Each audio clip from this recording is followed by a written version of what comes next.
I'm Aotearoa Lole. I go by Ace. Raised in the islands in Samoa. Actually, I was raised in all three, but majority of my life was here in Seattle. I come from a great family, but we're struggling. I don't want to see my parents struggle all day, every day of their life, and I don't want to ask them for money every time I go to school. So one day I just stopped asking, just left and went to school and just joined the gang. Finally, it caught up with me. Went to jail, for petty stuff, in and out of jail until one day it led myself to prison. Then reality hit me. I had to seek a way out. Roadmap to Success, they help you a lot. I'm gonna be in the Ajax real soon. Can't wait to get to that class. Really happy that I'm graduating. Actually, I never had a certificate ever before in my life. I never graduated from school. Never had my GED. I'm in the process of getting my GED, but I never had any certificate handed to me. But I think if it wasn't for this program, I'll probably be back on the streets. I am a two-time felon, and I don't want to go back to prison. Being here, I learned that you don't have to walk by yourself anymore. Like, you got people that walk with you. My whole life, I was always independent. I don't have to be independent anymore. I'm tired of that. My name is Andrea Avery, and I moved here from Mississippi. I've been here 27 years, and when I moved here, I met the love of my life. I was married for 15 years, and towards the end of the 15 years, things got a little rocky.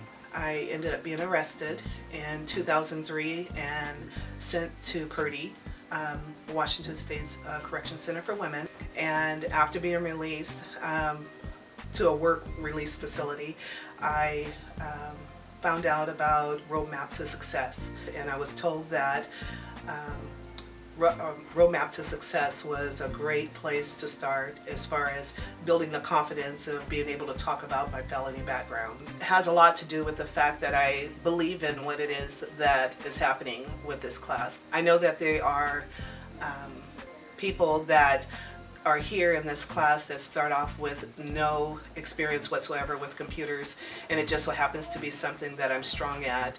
So whenever possible, I try and help some of my classmates because I want to see everybody succeed. My ultimate goal is to give back to the community.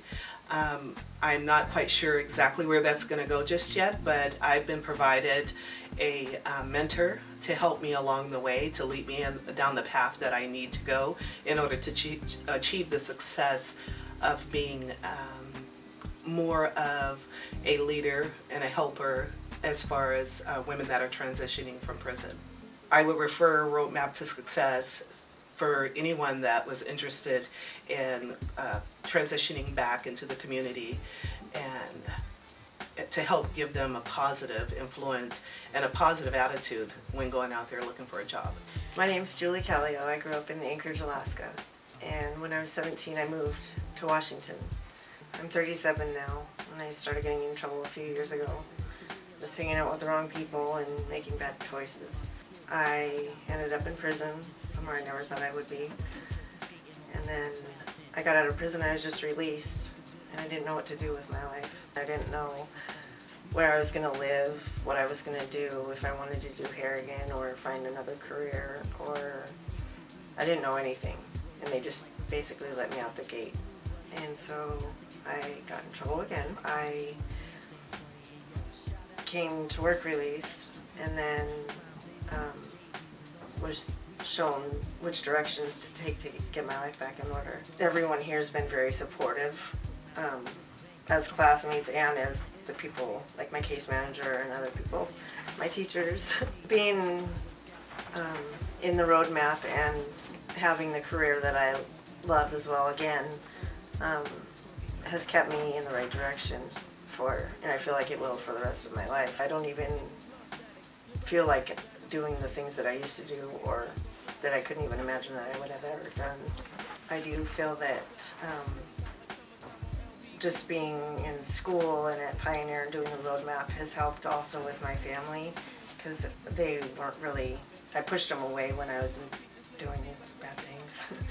And they're back in my life now, and I'm really fortunate for that. I'm proud of myself for accomplishing the things that I've done, and just not going back to what I would have done before, because I had no direction. So I think it's been a lot of positive changes. My name is Anthony Ripley. I'm 41 years old, and I grew up in foster homes and group homes. I'm from Tacoma, Washington, the Hilltop area. I just released from federal custody. I've been in the streets since 13 years old. For me, the streets was a life choice, because the foster homes and group homes that I were in, a lot of them were terrible. It was nightmarish. So I chose to run away and live on the streets, and I learned really quick how to survive. Went to prison 3 times. What finally got me really thinking on my future, like I really have to make a change in my life, was this federal term.